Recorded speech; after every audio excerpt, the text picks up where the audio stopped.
All right, we got the camera on us. Jim Getman, longtime supporter of this rally, and he always comes out with the camera and gets a film for us every year. And just a little delay here getting the microphone back, and then Johnny Reefer Seed will entertain you with some of his good marijuana music. I really want that microphone, because if any of you've been here when I got that microphone, I just kind of might let loose a little bit. You know, I was hoping I sent out all the press releases. Last year we had a ton of media here for the rally. Yeah, man. Nothing this year. So we'll see. They might show up. Call the news station.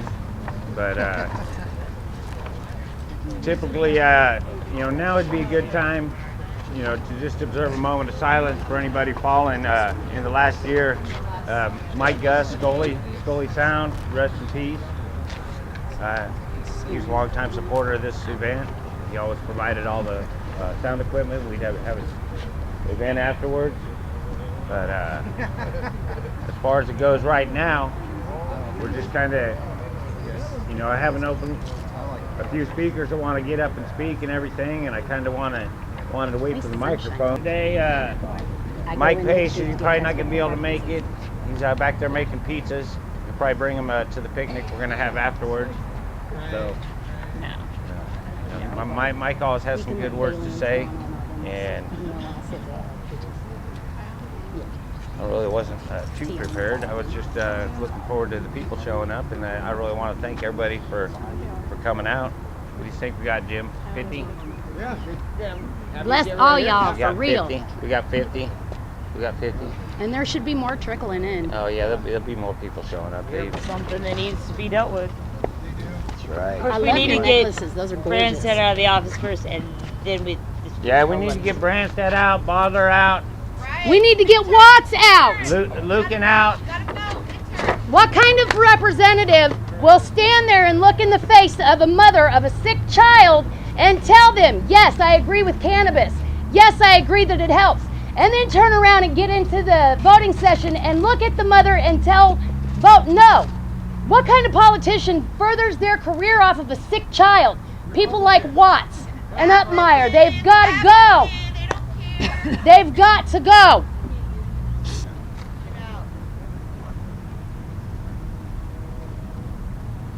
We got to get him out somehow. We got to get them all out. We need to flip the house. Every last bit of it. They all got to go. They suppressed the vote because they arrested us. Amen. Right. You can't vote. You got a record. You got a warrant. Political prisoners. You can't vote for crimes that you committed. That's right. And the reason I'm not running it is because of things like this. I have other things that are more important to me. No offense to the Rocky kids. Yeah, no, they're the old schools trying to get it, not the youngins and all that good, the original. Come join us. Come on in and join the party. Is his name Nathan? This is the Iowa Hemp Freedom Rally 2016. Looks like Nathan. Mikeless for the moment. Waiting on Johnny Reefer Seed. Bring some marijuana music. Woo! Enjoy the afternoon. Hopefully, once we get that microphone, it'll liven things up a little bit. I know you're all kind of like, what the hell? You moved to Colorado, right? Yeah, I live in Colorado. Okay, Yeah, so I live in Colorado. So. Iowa exile. And bless his heart for coming back to help the rest of us. I'm a refugee is what they call us out there. Yep, that's what they call us out there. We're refugees. That's what y'all are. Yeah. I have problems following this. Hey, Jim got something to say. Hey, I wanted to tell everybody that I'm great to see everybody here. It kind of sets me back a little bit that there isn't more intelligent people that's here with us. For out of everybody that we see, we know after Hiroshima, they planted tons of marijuana to refertilize the soil and take the radiation out of the soil and create higher levels of oxygen. So we know that Hiroshima, that the government planted marijuana for a long time. We know that it's illegal for our medical patients in Iowa to even get their oil legally. Now I took a charge for about 170 kilos of marijuana The only charge I've ever had in my life. Bless you. Okay, so I've distributed a lot of marijuana in Iowa. So I want your number. I have no qualms. I've paid my debt over and over, and as will I continue to probably do it over. Come on, people. But the thing about it is that the people that use it to make their oil for their cancer and for their children, we have a governor that has Parkinson's disease that should be on oil. Yeah. So why is our governor not taking hemp oil for his Parkinson's? How do you know he's not? Okay, well, because... How do you know he's not hiding it from us? Well, I don't know if it's hidden or not, but he should be on it legally. Yes, he should. We've had a huge breakthroughs, though. We've had the feds decriminalize it. So now, now I'm looking at expungement, so I'll be a clean record again. Yeah. So we have had huge breakthroughs with it, but it's only because we stand together and we come to these events and we keep pushing it. It can't get slid under the rug, or we're never going to make it happen. So it's up to everybody to keep inviting everybody to these meetings. It's up to everybody to keep standing together. Because if you let them, all they care about, the cartels want the wealth from it, so they're going to make it hard on us. The government wants the taxation of it. What we want is it to be taken off of the uncontrolled substance list.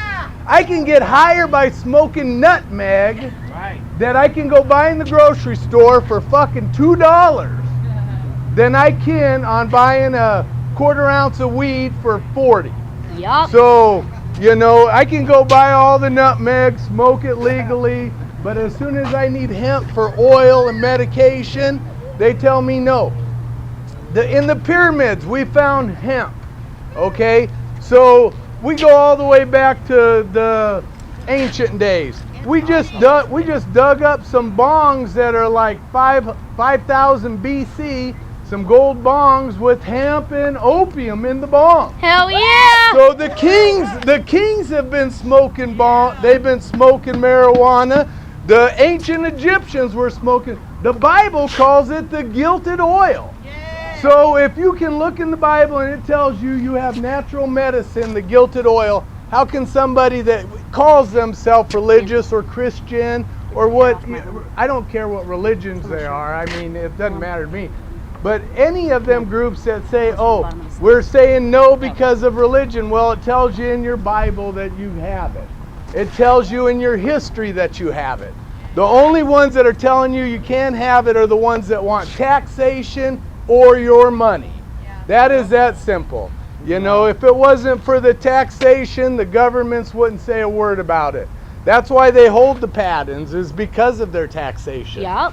And believe me, if you have a crop going and the pollen blows into your own marijuana field, then they're going to come over and take your marijuana field just like they took control of the corn crops. That's why if it was legal, I'd be growing it in my basement.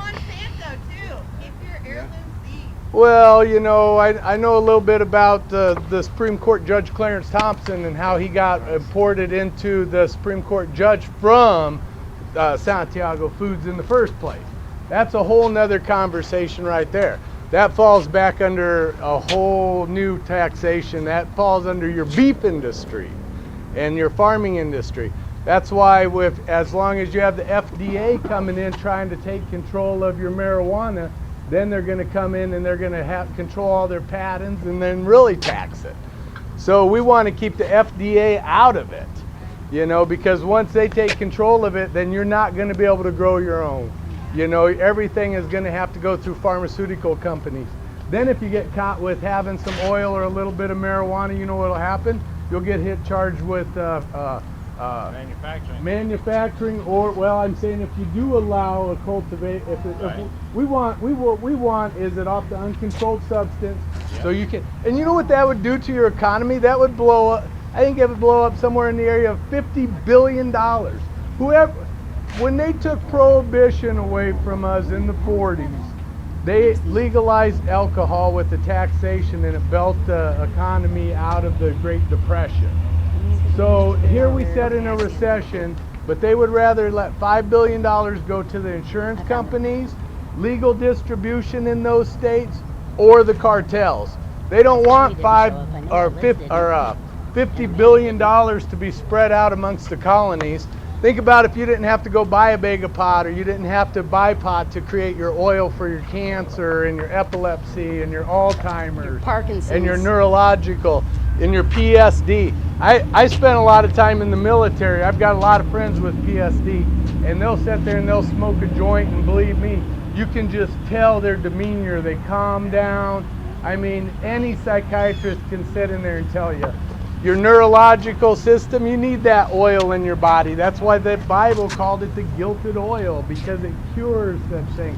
It isolates cancer cells. It isolates Parkinson's. Epilepsy. We have you have children around with epilepsy. And as far as brain activity, what is it? Something like 40% more active brain activity when you smoke marijuana? So you're not getting dumber, people. You're getting smarter. So, that's the reason why you're out here questioning authority. A person says always question. Never stop asking questions. Once you stop asking questions, then you are the dumb ones. And you stop But we are learning not and you die. stopping. We're going to keep asking all the right questions. We're going to keep meeting together until this stuff does become legal, where you can manufacture and grow your own. Let's blow the bottom out of this $50 billion industry that's taking money out of every one of your households. Think of what, for me, myself, I could do a lot of other stuff with my money than to rather say I got to go buy a bag of pot because I'm stressing out today, or my PSD is getting the best of me. I was in Desert Shield, Desert Storm. So, when I get off work, some people like to go have a drink. I might rather sit and smoke a joint. You know what I mean? So So why is it legal for them, but it's not legal for me? I don't understand. And why is it legal for my doctor to say, yeah, Kevin, you can have it, but now you're in Iowa, so now you can't? Or go to Minnesota. I can go to Colorado Springs, do whatever I want, but as soon as I walk in the state of Iowa, now I'm a criminal. This is wrong. That's not the United States.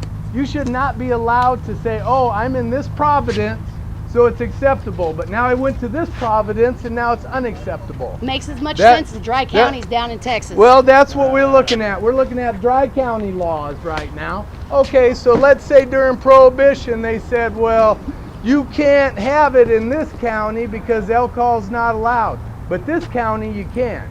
Okay, so the moonshine runners would run to one county, and then they'd get picked up in a dry county and get thrown in jail. So the government said, now that we legalized alcohol, you can still have dry counties, but you can't arrest them. Okay, so now let's say we need our oil from Colorado. Our state needs to say, yes, the people can transport their oil from Colorado or wherever they're getting it from to Iowa without persecution. Edibles, oils. Edibles, oil, whatever you want. Waxes. If you're going to take it you can get it for your prescription from your doctor to smoke it. So, let's say we get it from Colorado. Why should we risk getting arrested after we bought it legally? We've had prescriptions for it, but because we entered a Providence that says no, I mean, to me, that's criminal behavior by our legislation and some of the people above us to put us in a situation to where they've created us to do something wrong. Because we wouldn't be right here right now if we're not good people trying to do the right thing. And so they're the ones putting us in the position saying, it's okay here, but not okay here. So that's why I'm saying I'm impressed to see so many intelligent people at one spot to stand together to try to create a thing where this loophole will end. But anyway, I got to head out. You guys rock on. Hey, thanks for representing. Thanks for representing. But welcome again, Iowa Hemp Freedom Rally 2016. Once again, thank you, Jim, for filming it like you do every year. He's a loyal contributor. And because, like I said, maybe some of you missed it earlier when I kicked things off. We kind of had a moment of silence for my Gus Scully. Rest in peace. He passed away in the last year. And I'm sure some of you also have had other family members or people close to you, lose their life in the last year. It could be in cancer, it could have been many other things, but a lot of it was a result of not getting access to cannabis oil or cannabis itself as medicine. So this gentleman that was speaking before me, he brought up some good things, something I want to touch on, about how the state of Iowa, in the last ditch effort, said, well, let's come up with a law that'll let Iowa patients go to Minnesota and get their cannabis oil or lotions and potions and whatever they're going to sell up there, that they can't even sell enough to their Minnesota residents. But some Iowa lawmaker thought it would be a good idea where Iowans could just go up there and get it, without even taking into account to what Minnesota's law is. Minnesota doesn't allow reciprocity. So, we're not the only state that borders Minnesota. We're special here in Iowa, right? We're the little brother, or I guess southern of Minnesota, but it's like, the other states, Wisconsin and the Dakotas that border Minnesota, those patients are going to want to go there too. So it's just more excuses for Iowa. This gentleman was touching on it, what I like to call medical terrorism, and that's what's going on in the state of Iowa is medical terrorism, because they make up excuses, and at the final excuse they'll use at the end is it's still federally illegal, Schedule 1.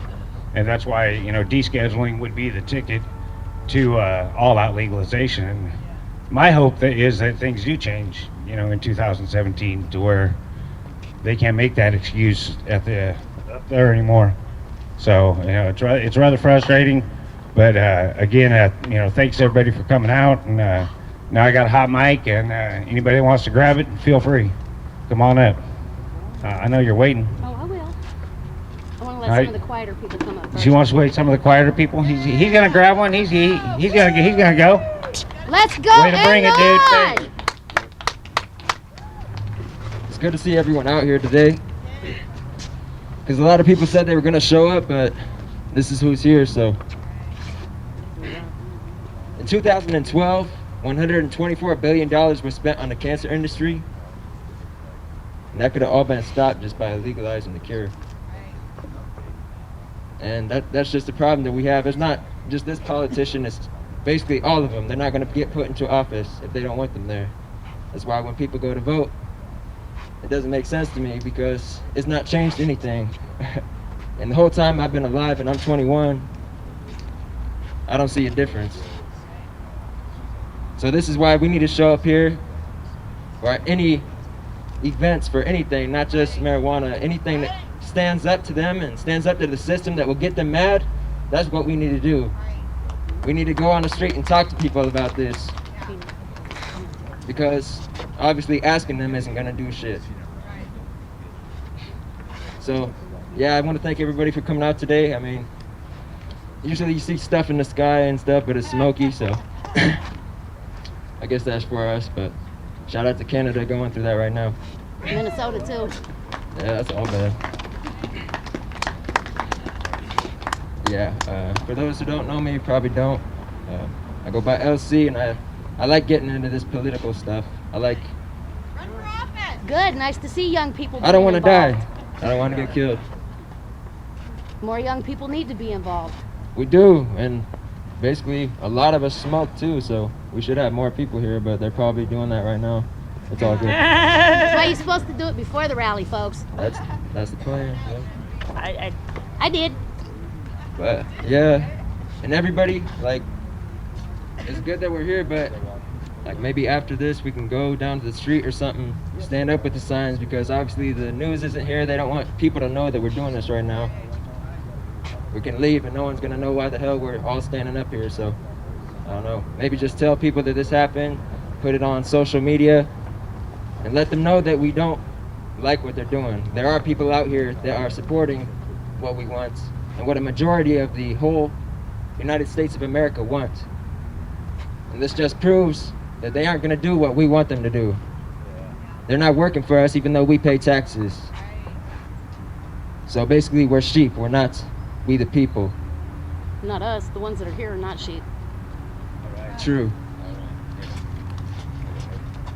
All right, thanks for stepping up. It's good to see some youth in the crowd, having some good words of wisdom to speak. And we all know how bad these laws are. It's terrible here in Iowa. And everybody's like, "Well, you moved," but still. And another thing, I guess I might as well talk about it right now because I don't know. A lot of you in this crowd have been following the Facebook page, right? Yep. For the march. Yep. Okay, now did you happen to catch the part about Boris, the spider, coming in and telling us why our rally was stupid and this and that? And I don't know why you guys do it every year. And Oh, wow. you embarrass yourself showing up in costumes and pot leaves and all of that stuff. And because he wants to sell his snake oil, you know, he has a CBD oil interest and everything like that. And you know, I've been to some hearings and stuff at the Capitol where he was at, and he says a lot of the right things, you know, about how prohibition, you know, is wrong, and the roots behind prohibition are racial. And you know, Boris would say all those things, but then he'd come back and say, well, we need to have it, you know, only CBD only, and make up all these rules and things like that. And it's like, I don't know how many people are familiar with, I mean, you can make the THC medicine at home in your kitchen if you just have, easy. If you just have the natural plant, and they want to take that away from us here in Iowa as far as the medical marijuana. And we all know that as a patient, you know, it can be therapeutic to procure your own medicine. And, you know, you want to get on the recreational side of things. And we all know that the wax is coming on strong, and it's really changing the game. This concentrated wax that you can smoke or dab is what they call it. Yep. But if you got the right bud and everything like that, and I know there's some people out there that have experienced in this, but you can make straight dabbable wax with a hair straightener and parchment paper and some good bud. All you gotta do is squeeze it and squeeze the juice right out of it. You know, it's kind of trial and error, but you know, it's The Wild Wild West of medical procurement. it takes the chemical extraction out of the process too, as far as using butane oil. So it's naturally extracted, but I mean, it's simple as using a hair straightener and parchment paper, but you got to have the right bud that will extract the juice, you know, and you can straight dab it. So you know, it's all good. So you know, a lot of things. The game has changed so much. I mean, Jim, with your years and a couple other people out here, you know, the game has changed so much so fast. You know, since the '80s, since I came up. So the game has really changed, and now it's all about the wax, and they want to put the scare into people, and oh, that dangerous wax is around, and you know, it's highly potent and everything like that. And you don't have to use as much. You know, that's the thing. You know, the highly concentrated, you don't have to use as much. Come be educated. So again, you know, a lot of things are changing, you know, so fast at a rapid pace. You know, hopefully the laws change at a rapid pace here in Iowa, because you know, only so many years we can go on like this. I've been coming. This is my 10th year hosting the rally. Rest in peace, Terry Mitchell, Reverend Reefer. He was the original person that hosted the rally as part of Cures Not Wars with Dana Beal, who originally started this rally, the Global Marijuana March, back in 1999. It originally started as J Day, is what they were calling it. The first Saturday in May is J Day. And you guys all remember May baskets. Somebody asked me, are we past? Is this person in the crowd? I'd like to know. And I'll call you out. But somebody said, are you guys passing out blunts or joints at the rally? If I only could, And I would. said we're passing out brains, because you know, everybody here is smart enough to not, you know, observe or participate in civil disobedience at the state capitol, because I mean that's all we need is, you know, be like, oh, they're just up there smoking pot and they're having a smoke out. Well, God, you know, more people would come, I guess, if we did that. But you know, the laws aren't in our favor here in Iowa. You know, I don't think anybody wants to go home in bracelets for the day. Nope. You know, that's just how it is. But you know, again, thanks for everybody that came out today, because it's turning out to be a decent day. We had a few sprinkles, but you know, it's your dedication that, you know, to change the laws that you know, makes it worth it to take the time to come out. So I know I got some bit more people out here that want to speak. I got a hot mic. I'd really like you to step up, and here you go. All right, this gentleman's running for some office. Well, not this year. I'm Keith Laube. I'm the state chair for the Libertarian Party of Iowa. And I want to thank everybody that helped sign the petitions today for our presidential candidate, who will likely be Gary Johnson, who's very pro-marijuana. And as a party, we've been fighting this battle for decades. And, you know, Ray's been doing it a long time. And it's like building mountains. It just takes forever. But the last couple of years, we're getting really close. And I think we're on the edge of doing something great. And this building behind us, that's our block right now. We have people in there that don't want this to happen. They do not want medical marijuana to happen. They don't want legalization of, they want to keep the ban on drugs. And you and I, what can we do? We ask, what can we do? How can we make this move faster? Because it's at a snail's pace. We're stuck in the mud. And as a Libertarian Party, we're trying to get more candidates. And actually this year we have at least 5, maybe more, that are going to run in the state house or state senate in the Des Moines area, and then statewide we have lots of candidates. And so as you need, I tell my children, you got to vote. That's your right. If you have the right to vote, you go vote, but be educated. And in doubt, if you don't know what the candidate stands for, vote for the Libertarian candidate, because you know they're going to vote for your freedom. And today we actually have Jeff Myers is running for House District 38. He is in the audience here. I'm going to have Jeff come up and say a few words as well. Come up, Jeff. His first time candidate, so he stepped forward. He wants to make a change in the world and in the state of Iowa. So.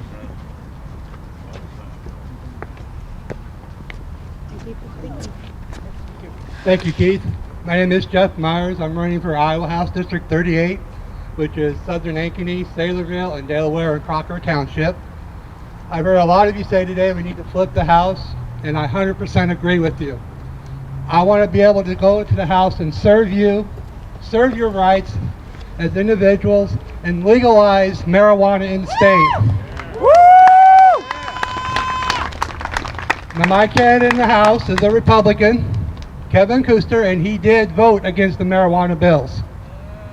And I want all of you to help me stand up and tell him and the Republicans in the House, no more. No more are we going to sit there and let you ignore our wills. No more are we going to sit there and let you make our children and us suffer on something so simple as marijuana that can help cure our diseases. I don't want to go to that house and look at a little girl and say, you have to have seizures every day because I don't think you should have marijuana. I believe that you as parents, us as individuals, are smart enough to know what treatments we need. Amen. So I promise you this, if I get to the House, when I get to the House, I'm going to have all of you at these steps the day we sign that law that medicinal marijuana is legal in our state. Yeah. Woo! So please, I'm on your pages, normal medical cannabis for Iowa. If you see my post, please share it.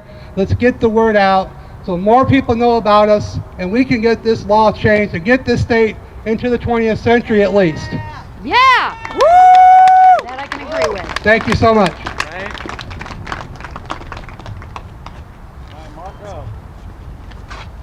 Hey, I'm Marco Battaglia, and Hi, Marco. I've spoken these things in the past, and I don't particularly enjoy politics or anything like that. I think that, you know, intelligent people have been fighting for this ever since Prohibition started, and in order to have actual change happen, it does take a certain level of organization. And we've actually had a man as governor. His name was Harold Hughes, and you know, his thoughts on the matter was that it should never have been prohibited, even for recreational purposes. And that's how far, you know, 80s, 70s, 80s, that's how far people have been, you know, taught things that aren't true. And we're finally breaking through, and the average person has access to information that, you know, so many of these things that people were taught were lies. And and we just basically, even though the average person sitting at home agrees that it should not be prohibited, we just have to keep working together And if you see a person that is running for office, it's just important to know that, see what their stance is. If they're 100% for ending prohibition, you almost know they at least have their mind in the right place for liberty. So I'd say just, when you see someone doing the right thing on a daily basis, you just got to stand up and thank them and support them and say you're there with them. So it's going to take just all of us normal people working together every day. If you see someone saying something ignorant about marijuana, just kindly, talk to them, and I think that's what it's going to take. Just every normal citizen just trying to set some science to rights. But thank you, and thanks to everyone for coming out.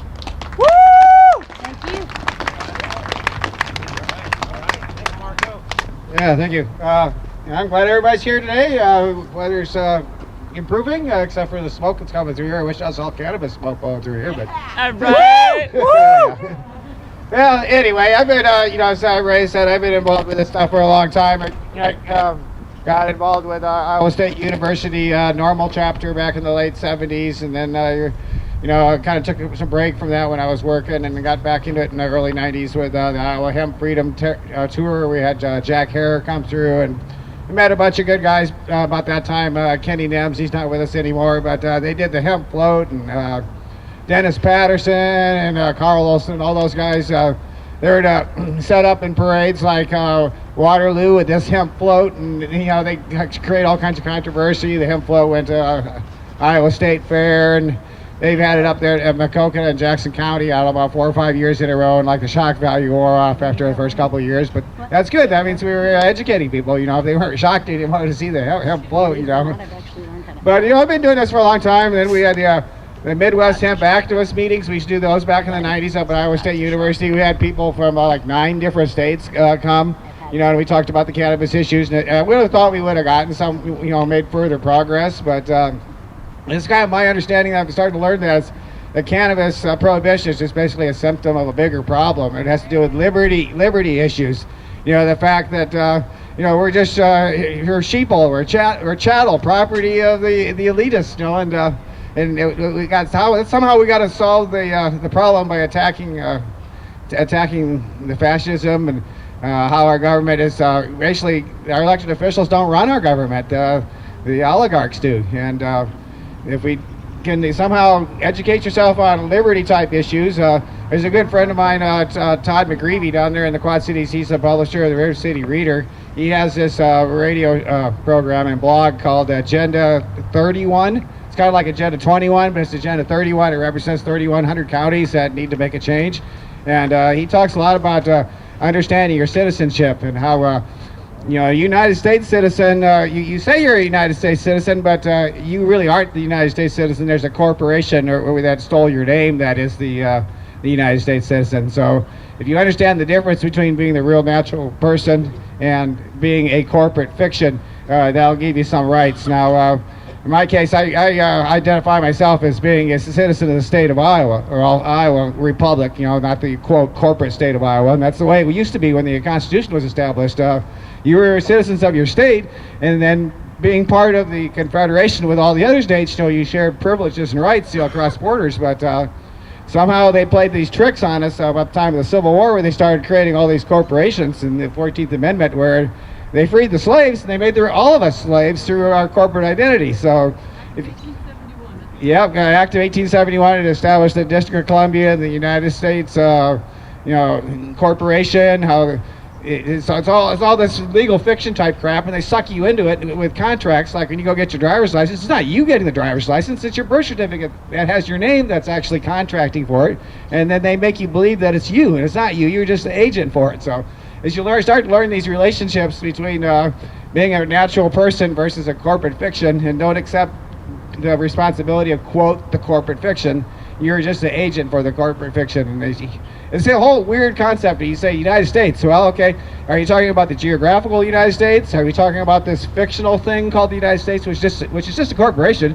It was a bunch of men came together, signed articles of incorporation and created it. They can do the same thing and uncreate it just as fast. But the state republics are still here.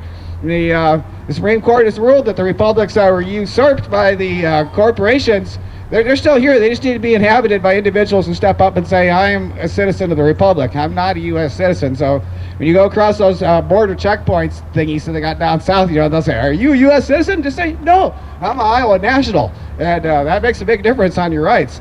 It's same thing when you go into court. They're mostly dealing with the corporate fiction, but they trick you into assuming the identity of the corporate fiction. And as you learn more about this stuff, there's possibilities that might help you get out of trouble if you get into trouble. But of course, you don't want to get into trouble in the first place. So that's kind of why we're here, is to get these laws changed. It is. I've been doing this stuff for so long. I'm kind of getting burned out, but we are making progress. It's just the resistance is just it's just insurmountable. It all boils down to the fascism. To these big corporations got control on the pharmacy, and the cannabis, if it helps you out, next thing you know, if you start telling people that eating baking soda is good for you, they'll probably make that illegal too. It's crazy. But it's all you can do is educate yourself. The internet is the biggest tool for freedom, and I'm sure the fascist oligarch elite type people hate the internet. They'd pull the switch on that as soon as they could. You already started to see some censorship in certain web pages and YouTubes and things like that, where they give you copyright strikes, that aren't even irrelevant to anything. Though, I was like, I told people in the past with these rallies, the things that you can do is you can like write letters to the editor. Take it from Ray, call it in talk radio. He used to be on that morning talk radio almost every day. They go, hey Ray, we've been waiting for your call. So local talk radio is always good. Letters to the editor. When politicians, they'll come around, they'll bang on your door and they'll say, please vote for me. And then you just ask them about how they feel about cannabis issues and kind of hit them up cold so you can kind of get a truthful response from them. They're not trying to read you and tell you what you want to hear. You want to find out what they think about it, and then just blatantly tell them, I ain't voting for you because you want to put me in jail for doing something that doesn't harm anybody. There's no victim, no crime. That's kind of what the common law kind of went back down to, that and libertarianism, in a sense, that you can kind of pretty much do what you want to, but your rights ends where somebody else's begins. And as long as you don't harm anybody and cause damage, and if you do cause damage, then you have responsibility to remedy and correct the situation. It's like this. You shouldn't have to have a driver's license to operate a motor vehicle. It's just the government just giving you permission to do so. But if you can't operate responsibly, then if you harm somebody, then you have responsibility to make whole or provide remedy. So anyway, I'm glad to see everybody out here. As Ray says, there's going to be an after party. He'll announce the location on that if everybody wants to join us. That's always kind of more relaxed, and we don't have to worry about state police looking over your shoulder and shit like that up here. But oh hell, let's invite them. But it's kind of funny that I smoke tobacco out of this little pipe. The top rolling tobacco. Then you get funny looks sometimes. In the past years, the state, when they used to say smoking was permitted up here, I'd be hitting that pipe all the time. The state cop come over, he's sniffing it and looking at it, and they go, dude, there's nothing in there, don't worry. He probably left me alone, but it's a good idea. The civil disobedience thing, I don't know, it looks good for the press, but I don't, as Ray was saying, I don't think it's going to further our cause by doing that up here. So you bake before you come and bake when you go home, and nobody has any problem. But I want to thank everybody for coming out. Maybe a little bit here we can do a kind of a hemp trivia game if anybody wants to participate in that. So thanks, Ray. Yeah, it sounds like a good idea, Jim. I got some prizes and stuff, little knickknacks or whatever I can hand out to those willing to get the questions right. Stump Jim Getman with the cannabis law. We'll see. So yeah, it's so of a turnout. It's good to see some faces that I haven't seen in a while, and that also makes me happy. What can we do to get more people to come out? It's the first Saturday in May. People have other things to do, and everybody knows about it.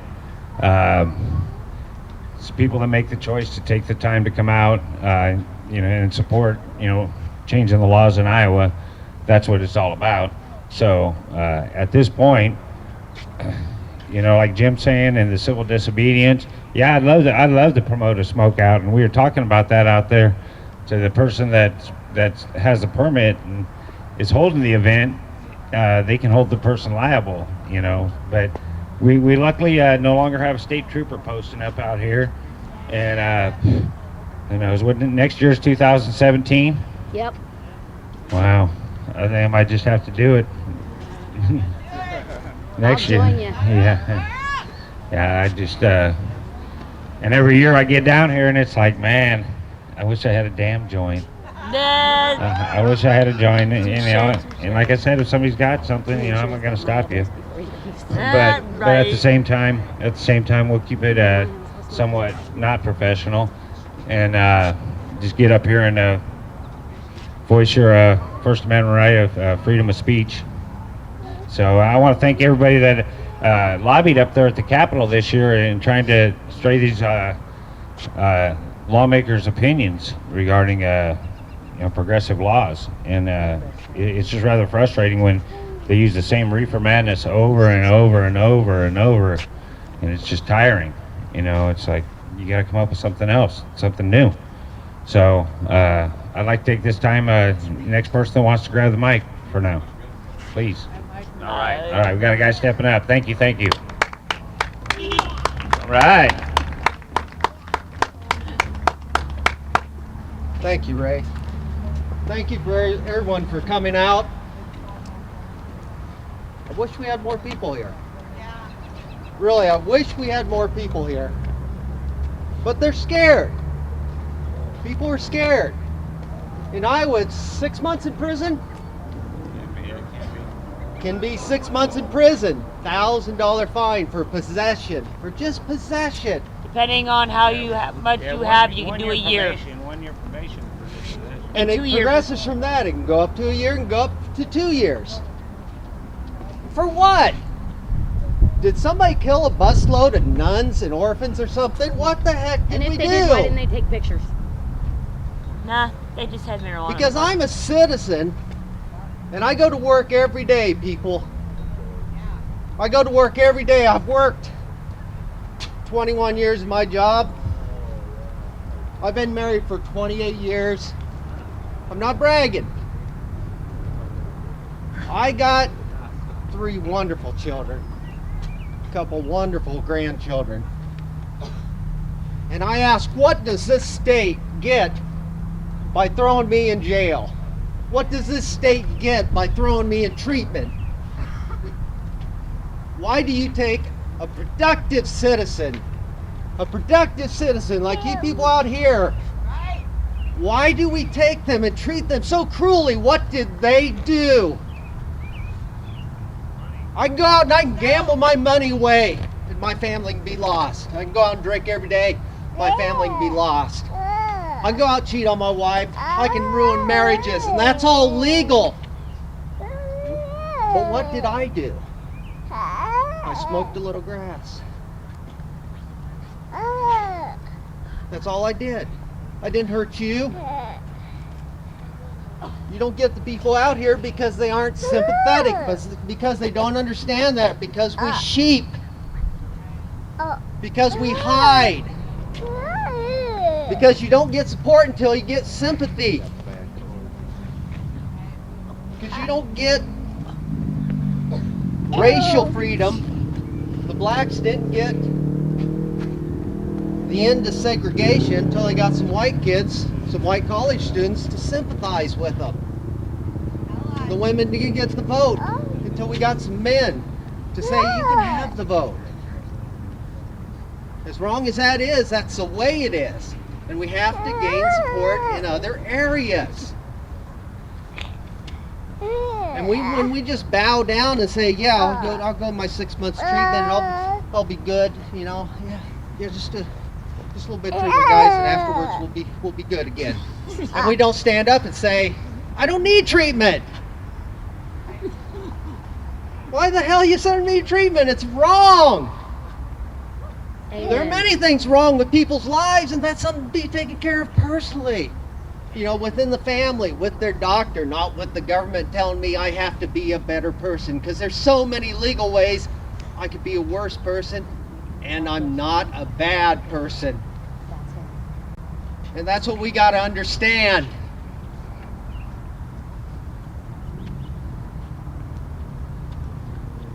I disagree on the civil disobedience. I think that at some time we have to weather the slings and arrows that at some time we have to get the people hauled off to jail. That somebody's gonna have to take a club. Let them take me to jail. Take me to jail. They won't get You me don't alone think to I play can that argue picture my anymore. case? No, they won't. I'll be right there with you, bud. Thank you. Not a problem. I appreciate you guys coming out, but really, we need to, in our personal life, be honest with people and say there's nothing wrong with that. What did that person do? Why do they deserve that treatment? Because in Iowa, we can't get a petition and get laws changed. We're at the mercy of our legislators. So, and they are afraid to stand up for cannabis because they don't see us because we're hiding. They're afraid. They don't think it's politically correct. We have to get to that point where they say, like on the gay marriage issue, they want to be afraid not to support it. They want to be afraid of the backlash of not supporting it. True that, brother. When people see how our citizens, our productive citizens, are really hurt by this, that when you have a law against cannabis, it isn't hurting cannabis, it's hurting a person who has a job, a person who has a family. And you take them away from that life and you put them in treatment, you put them in jail or whatever you want to do to them. You just take their money, you take their car, you take anything from them, you take a moment of their time. And they didn't deserve that. They did not deserve that. I thank everyone for coming out here, and I want to say, if you do anything, next year come again and bring somebody else with you and double the size of this thing. Yeah, right. I see about 50 people out here, and if I don't see 100 next year, I'm lighting up, so come on back. All right. Thanks for the good words. Thank you. Got another gentleman that wants to step up and give some words. He's got 20 years experience with the plant. He's going to let us know about it. Well, it's been a little more than 20 years. All right. I'm with you. Y'all have to excuse me. I'm kind of a lazy bastard, and I'm gonna sit down. Dave Alex, I'm from Southern Iowa. Grass has pretty much been an integral part of my life since decades before I was born. Real close friend of mine. For the better part of 25 years, 2.5 acres of pot every year, basement full. Never really had an issue until somebody decided, well, that ain't necessarily the right thing for you to do. He had to stop. At this point, he's 67 years old, suffers from spinal stenosis and degenerative disc disease. But since the state says no, we want to jack the man up on all sorts of pills and painkillers and this and that, to the point where he's got to have somebody do pretty much all the household chores, everything else for him, because he just can't hardly function anymore.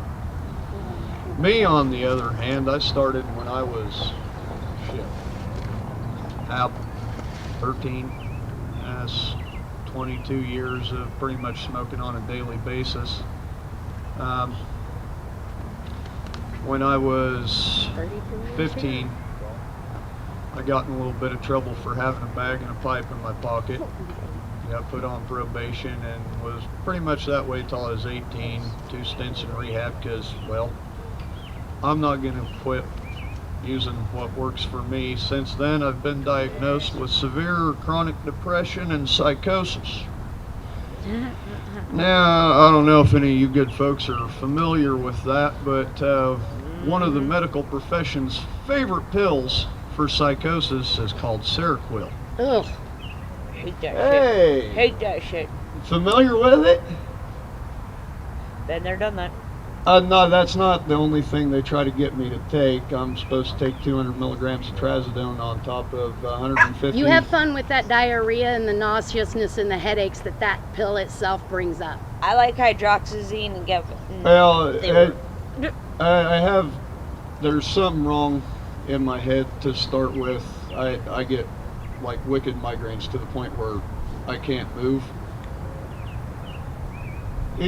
150, 200 milligrams of max salt and Imitrex, you can't function. Nope, you can't. You go smoke a big old fat hooter or take a couple dabs, by God, the headache's gone. I can get up and go to work and be a productive, normal member of society.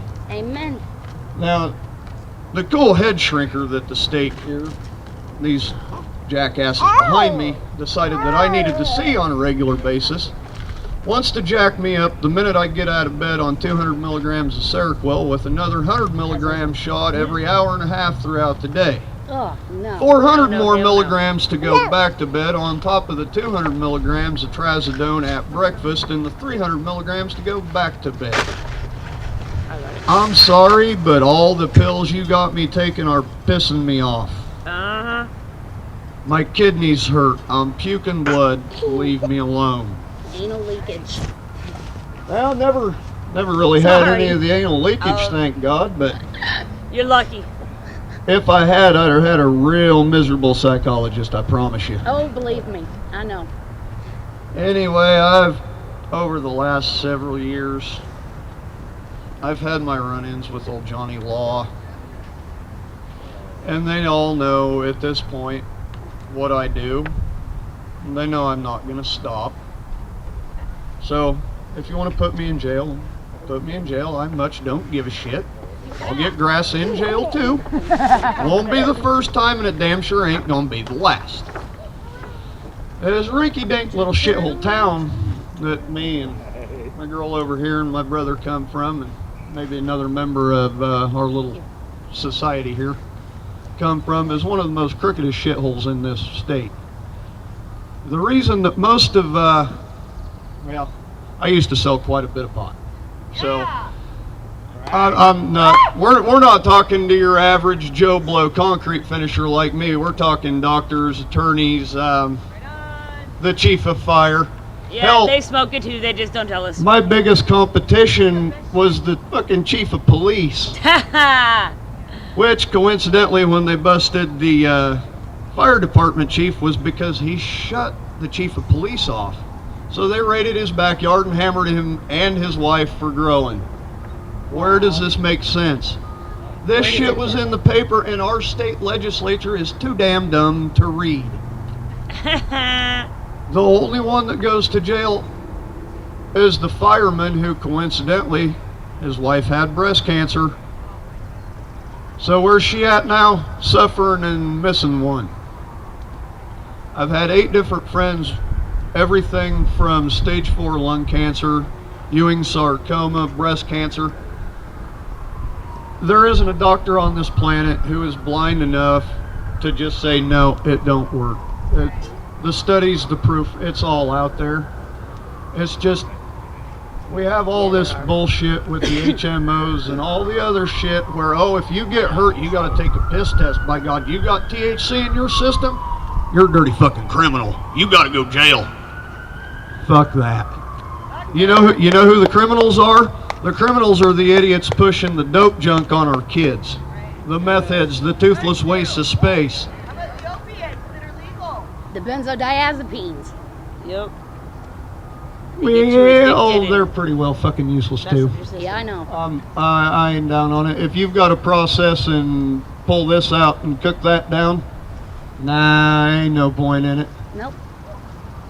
Hey, God made it. It's all natural. Anyhow, sorry, I don't mean to ramble. It just, fuck, it's what I do, I guess. Anyway, a lot of it's got to do, I know there would be a lot more people here that hold a lot more ridiculous civil standing, which the status quo makes no fucking sense to me. We're all humans. Get your heads out of your ass, people, because you make $3 more a year than I do, don't mean shit. If those people weren't afraid of being chastised and drummed out of their profession to the point where they're going to lose everything, there'd be an army of fucking people behind us. But once again, it falls on these jackasses back here under their golden fucking dome of ignorance and all this silly horse shit they want to regulate. I don't know one human being, and I don't know if any of you folks do, that goes out after work with his buddies to the bar, smokes a joint, and then goes home and beats the shit out of his wife. Nope. Now, No. you go to any town and pull up the records on spousal abuse or domestic. 7 out of 10 cases involve somebody that's shit-faced drunk. Why is booze legal and pot's not? Never once have I got drunk and thought, I think I'll go make a cake. I'm fucking hungry. No, most of the time it's, hey, let's get loud and get real drunk.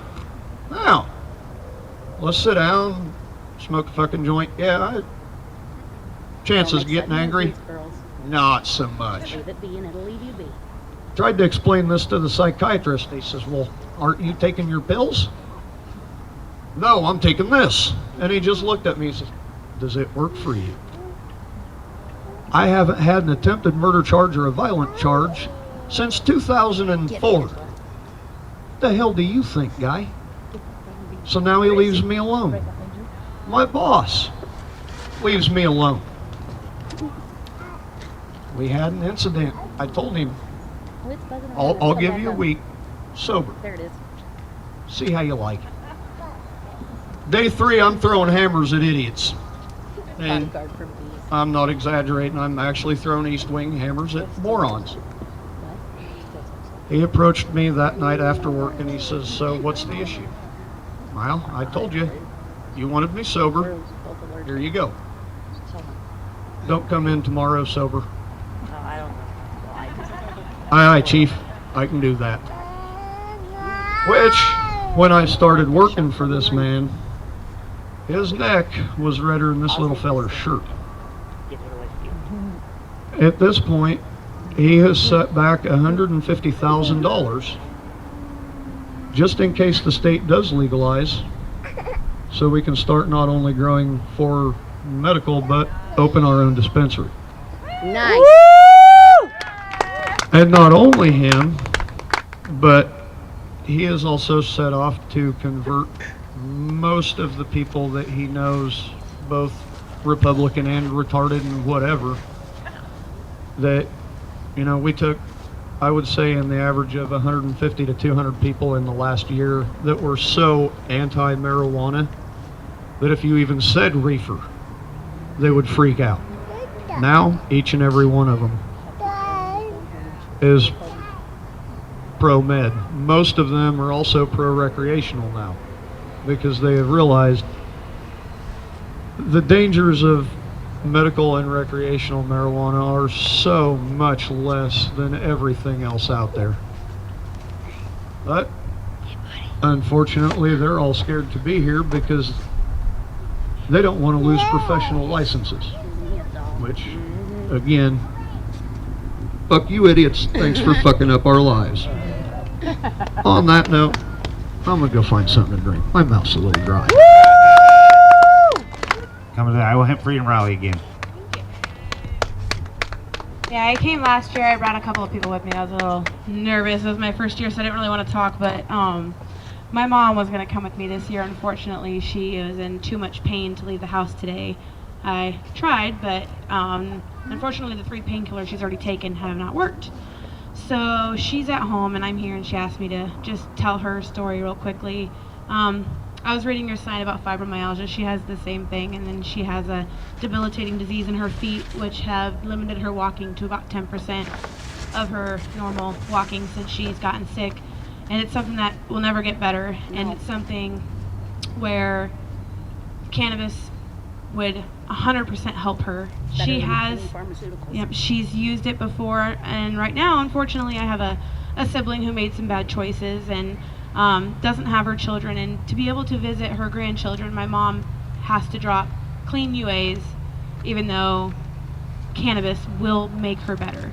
It just makes no sense to me at all. It kind of breaks my heart to think that, you know, she has to trade her health to be able to visit her grandchildren, and I think that's a really, really terrible thing.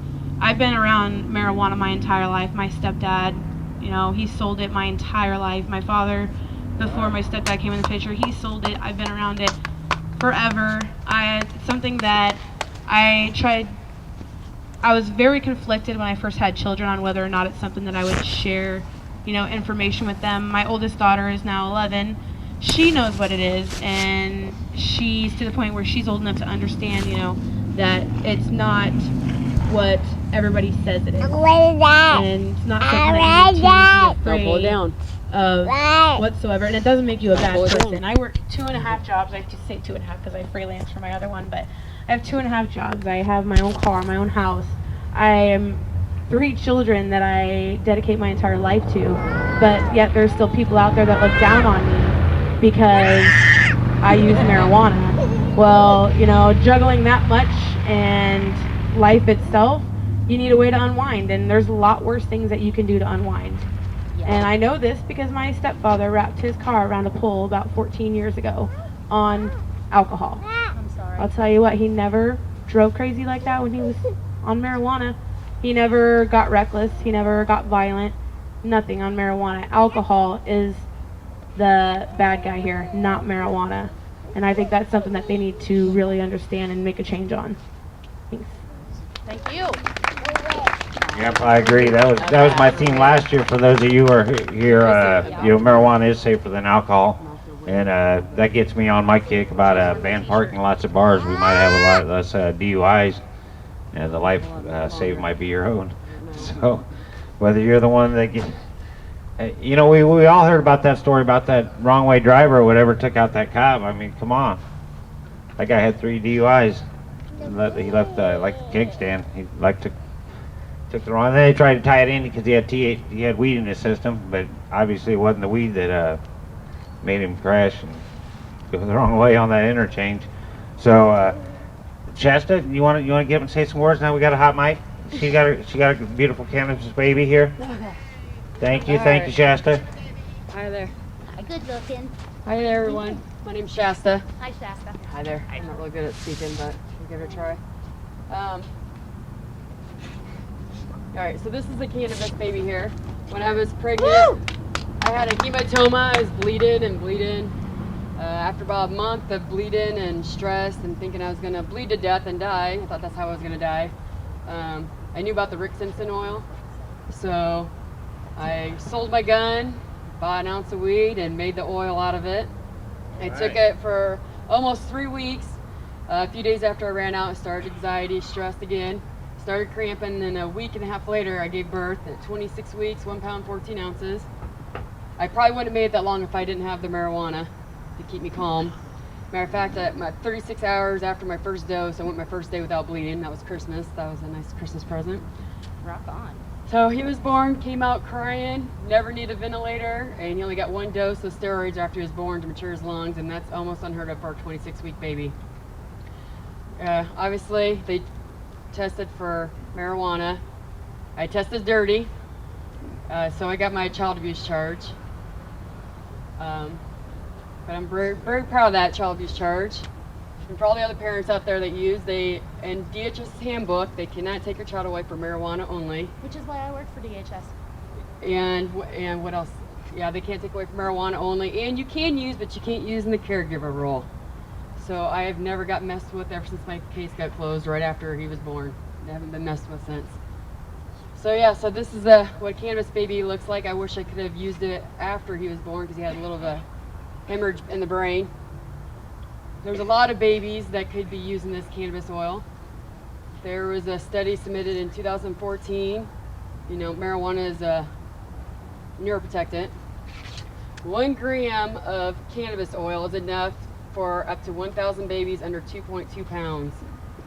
1 in 8 babies are born premature in the United States. That we could be saving a lot of these babies. So, anyways, nice to see everyone standing up. Nice to see you back again this year. Thank you. Next I'll be more prepared. Thank you, everyone. All right. Thank you, Shasta, and definitely for coming out and bringing your children with you. And I want to thank everybody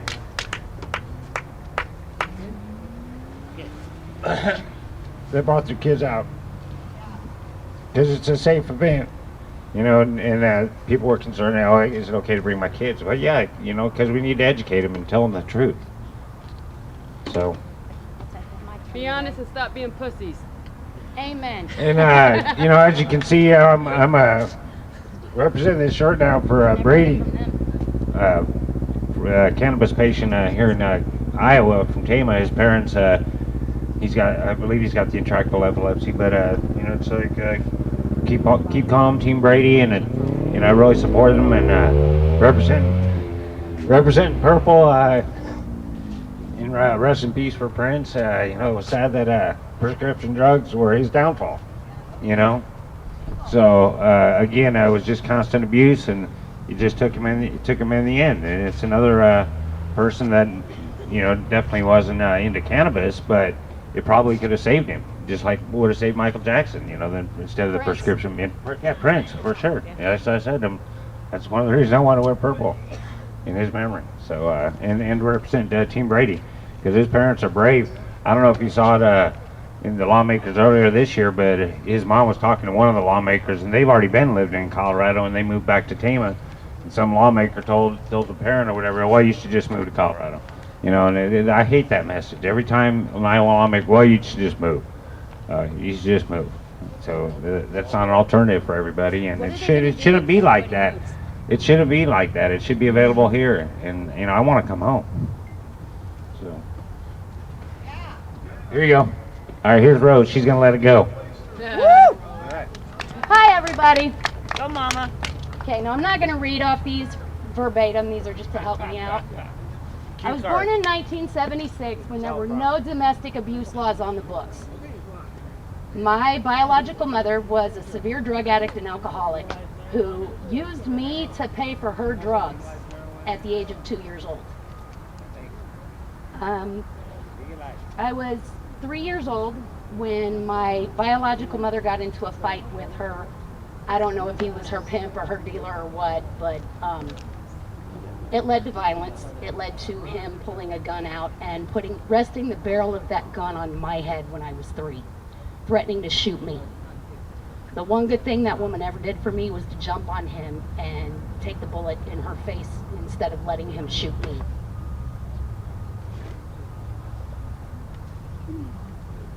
I remember the day she got shot. I remember screaming at my little brother to go next door and get the neighbor. I remember being picked up by the Oskaloosa Police Department. And I can't really hold them accountable, even though they added to my PTSD by making a 3.5-year-old child strip down in front of everyone in the police station so they could photograph my battered body. The state of Iowa gave custody to my stepfather and my stepmother. And my stepfather was a physically and emotionally abusive alcoholic. His wife did nothing to protect us. As a matter of fact, when I was 12 years old, she shut the door in my face and told me to leave and not come back. Bye. Being on the streets at 13, 14 years old added to my PTSD. I saw a lot of violence.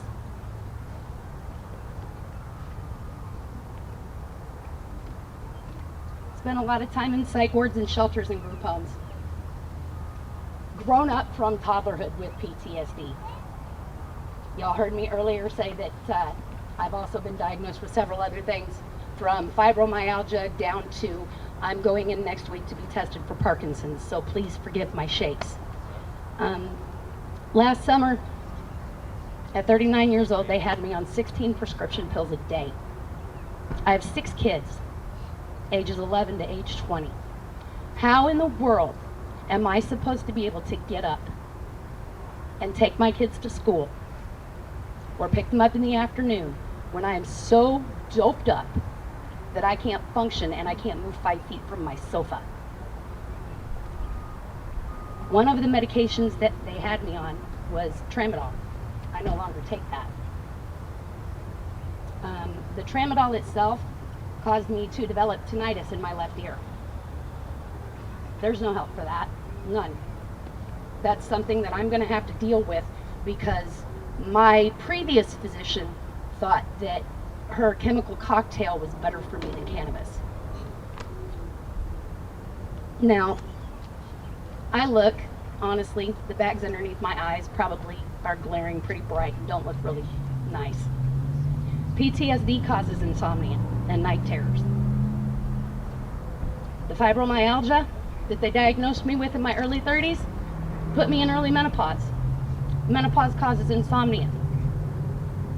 Fibromyalgia actually blocks sufferers from reaching the last 2 stages of sleep, which are essential in actually being rested and having energy the next day. So I've got a triple whammy. I don't fall asleep, I don't stay asleep. They started me on a new sleep medication last night. I was told that I should take it 15 to 20 minutes before I'm ready to go to bed, and it'll make me tired enough to go to sleep. Zella something or other. I just started it yesterday. What? No. I wish I had the prescription here with me, but I don't. But she told me, my new doctor told me, take it 15 to 20 minutes before I'm ready to go to bed, and it'll make me sleepy enough to lay down and go to sleep. Bullshit. Okay? I took that pill last night at 11 o'clock. 12:30 this morning, I was still wide awake and had to take 10 milligrams of melatonin on top of it to even attempt to go to sleep. I didn't stay asleep. I was up probably every hour last night. And that's unfortunately typical. Now I've found 174 listed diseases that cannabis actually prevents and helps fight. Every last thing that I suffer from is on that list. Everything. All of my health problems could be treated solely by using cannabis. But instead I'm on Lord knows how many different pills, 60 milligrams of Cymbalta a day. I can't just stop taking that. I'll go friggin' crazy and hurt people. And y'all know redheads aren't nice. Okay? But we love you. Thank you. It's not just for medicine. We can use it in hempcrete, which is water resistant and fire resistant, pest resistant. Okay? Body care. Best shampoo I've ever used, ever in my life, was made out of hemp. And believe y'all, I am really picky about my hair, okay? Seriously, I don't even let other people touch it with scissors. It's just no. We can use it for paper products, plastic products, fuel. Many, many, many things that haven't even been discovered yet. You hear them talk about cannabis oil, cannabinoids and terpenoids. We as humans, as a species, have an endocannabinoid system, okay? If you stop and look, since prohibition has been in place, each generation, younger generation, gets sicker. Each generation has more health problems to deal with because they took away our right to naturally medicate with a plant that works for us. I made a sign over there that both of my daughters are slacking on. That actually breaks down the CBD and the THC. All of it. I made that with help from my other daughter, who's not here. Now, hold on, I'm looking. Our bodies actually produce cannabinoids naturally. They're found in mother's breast milk. The cannabinoids in mother's breast milk are there for 2 reasons.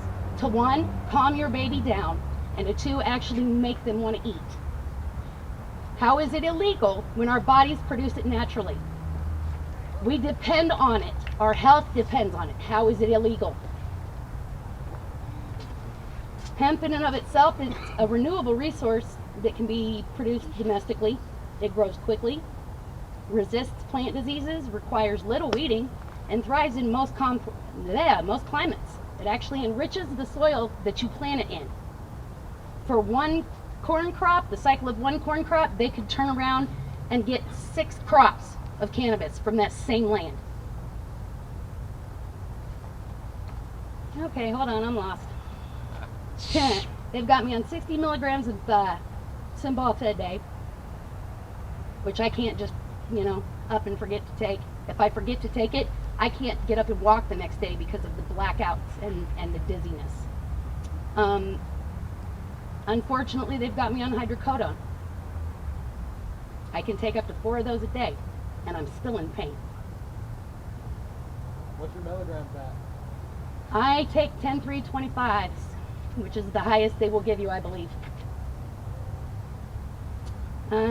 Side effects, just a second.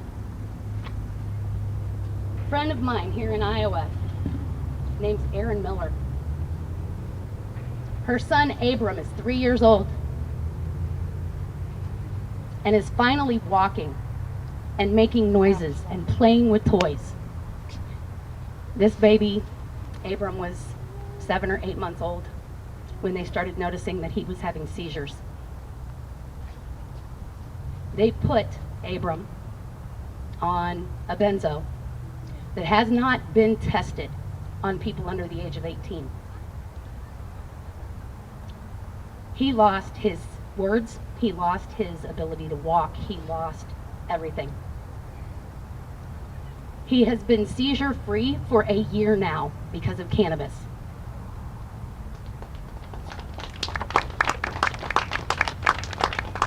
Aaron and Abe would be here today, but now that the seizures have stopped with Abe, they are noticing more autistic behaviors out of him. So Aaron has to take a class today, which is why I'm speaking for her.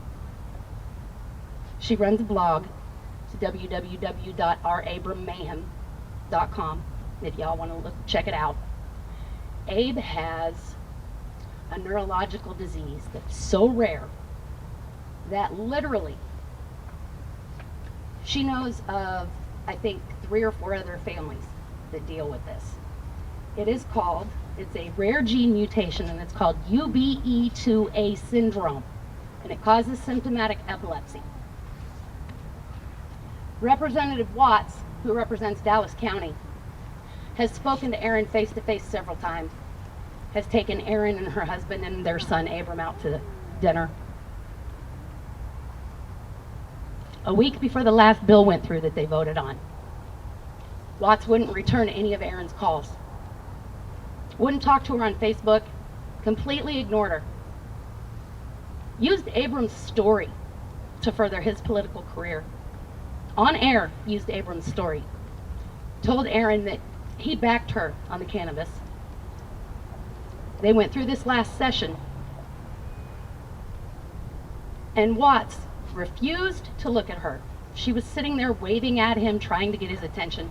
He completely blew her off until it came time for him to vote, when he stood up and looked my friend dead in her face and very loudly voted no. It's absolutely disgusting to me and sickening that we live in a society that says that it's okay for companies to poison us, but it's not okay for us as people to decide what's best to treat ourselves and our children. Cannabis baby right here. That's one of my daughters, that's one of my sons, that's another one of my daughters. Have I ever hid my cannabis use from you? Ever? No, not to my knowledge. Have I ever lied to you about my cannabis use? No. In the whole time you've been on this planet, have I one time, told you that after you hit the age of 18, you damn well better not smoke any pot? No. My whole life, she's told me that once I'm 18, she doesn't care what I do. Yeah, I broke her rules when I was a bit younger. And that led to a few falling outs between me and the rest of my family. She never once lied to me about her cannabis use. I unfortunately lied to her about mine, but I don't anymore. That's my 18-year-old son. 18 years old. My 11-year-old daughter has sat down and told her teacher at school, my mom uses cannabis and this is why. I see 2 therapists a week to help me with my severe PTSD. I am currently going through EMDR treatment, trying to get some control of my life and the craziness that lives in my brain. They all know that I dose. Every last one of them, and they all back me up on it. When I started seeing my first therapist, I admitted to her that I dosed, and she put down in the paperwork that I was a drug addict. I went back to see her the next week, And I explained things to her, and I told her, lady, I'm not a drug addict. 20 years ago, I was a drug addict. 20 years ago, I was using meth, drank all the time, did a lot of stupid things. I don't do those things anymore.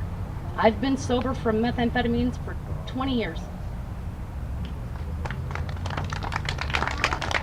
I am a recovered addict. I am not a drug abuser. And I refuse to allow them to call me an addict or a drug abuser because I choose to use a natural medicine instead of something that, you know, some big pharmaceutical company decides that I need to take. They don't live my life. They don't live in my shoes. I would like to thank every single one of you whose faces that I see today. And I would like if every single one of you could go home and tell every person that told you that they would be here today and didn't show up exactly how they're not supporting us in our fight, how they're not helping us get the laws changed. Our representatives want to send us out of state. And I've heard a lot of people talk about that today. What are they going to do when half of the population of the state leaves? Who's going to work the jobs here? Who's going to spend money here? Who's going to make sure that Iowa continues to grow? Not us. Not if we have to go to another state. We'll be putting our finances and our effort into that state, not this one. I'm not a native Iowan, but this is my home. I have to stay here. I don't have a choice. I can't up and move. If I could, believe y'all, I would go back to Texas in a freaking heartbeat, but I can't. I'm stuck here. And they're going to allow me to dose, smoke weed, use wax. I don't care. I have literally lived with pain my entire life. One time in 40 years, folks, one time for 6.5 hours. I was not only pain-free, completely pain-free, but I was in my bed and asleep by 12:30 that night, and that was the first time I ever got to try dab. It angers me to no end that I cannot run down to the corner market to grab what I need. No, I have to wait for somebody else to make that trip across state lines and bring it back here for me, and they're taking all the risks to make sure that I'm healthy and that I have the things that I need. And I want to bless everyone out here that breaks the law and sells. Every one of you, thank you from the bottom of my heart. You're welcome.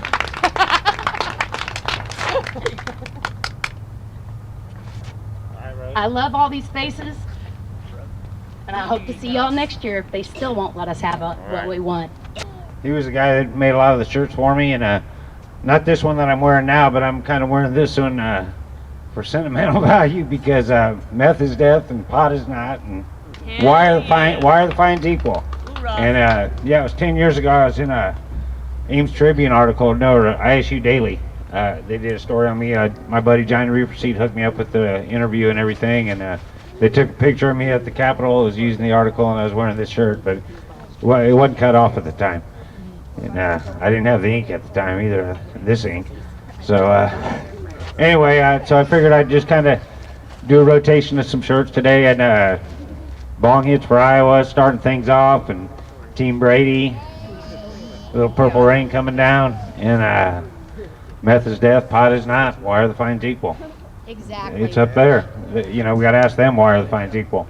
So, you know, again, if you'd like to, you know, this gentleman here is from ISU Normal, and I think he might want to say a few words or whatever, but they really did a good job, you know, getting the logo, the Psy logo, and I kind of been putting in the news comments, be high with Psy.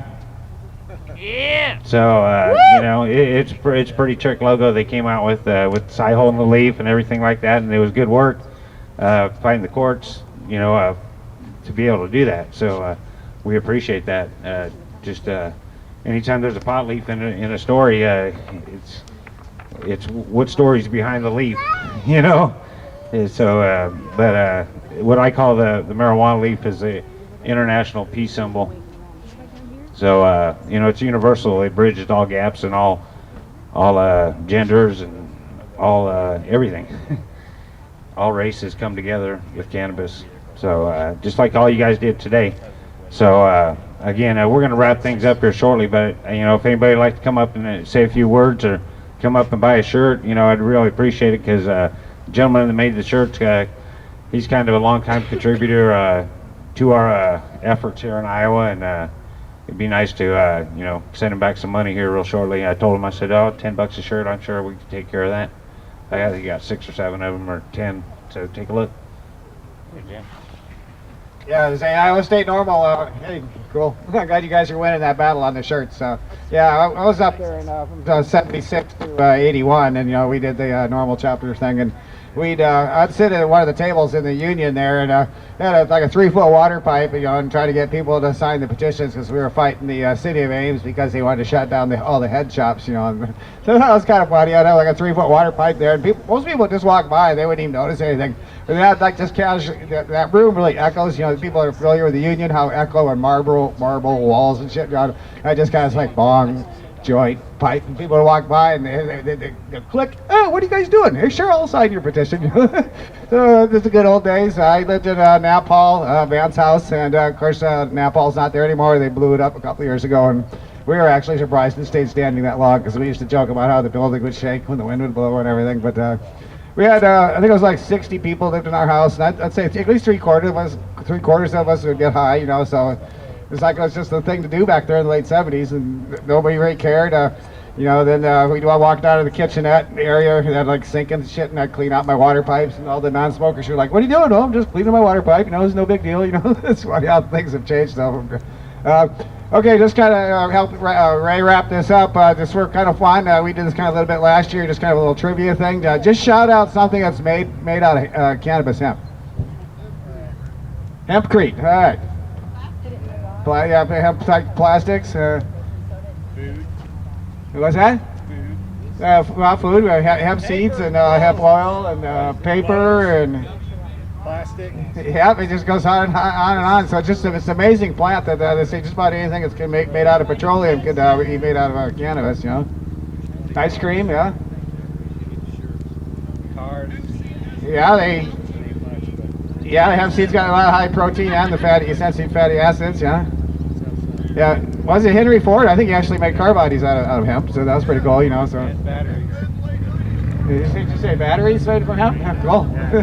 Oh yeah, there's actually some other kind of new battery technology, something like where they take hemp fiber and they treat it with some kind of acid, and it leaves like a carbon skeleton behind, and then they're making some kind of new battery technology out of that, like fast charging capacitive type batteries. So, you know, the research continues. They're going to keep learning how wonderful hemp is, and it really is a miracle product.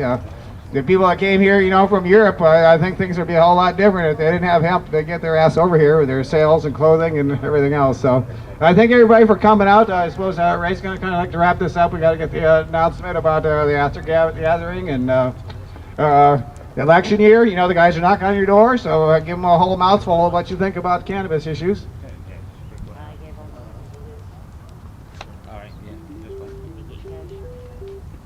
Yeah, as you can see, we are wrapping things up because it looks like the rain is not going to, well, it's going to come, but hopefully it's not going to like come down in a downpour. But Jamie's going to want to get his equipment packed up because, you know, it's electrical and all of that stuff, and I don't think anybody wants to get shocked up here. I know you like you'd all like to see you're like, oh man, Rev Green all shocked up at the mic. No, I was like, so we're going to get together for a picnic after this. If anybody wants to stop by and pick up some, you know, anything they want to eat there, you know, that'll. You know, it's going to be a small gathering or whatever. Stop up here and we can give you the address or whatever, and we can caravan over too if you don't know your way there. I'm sure you know, you can follow somebody that's going. But I want to thank you all for coming out. It was appreciated. I appreciate everybody that took the time and the effort to just come out, even if you just represented in the crowd. It makes a big difference. What the crowd's going to be like next year, who knows? But I know that I'm going to see all the same faces out here. And like the gentleman was saying, if you can bring one or two people, That'll make all the difference. So like it does every year. But we're going to wrap things up. Thank you for coming out. And come on up here and see me for a shirt. Thanks, Ray. All right. Thanks a lot. Hey, Hey, Jamie. Keeping it going. Jamie.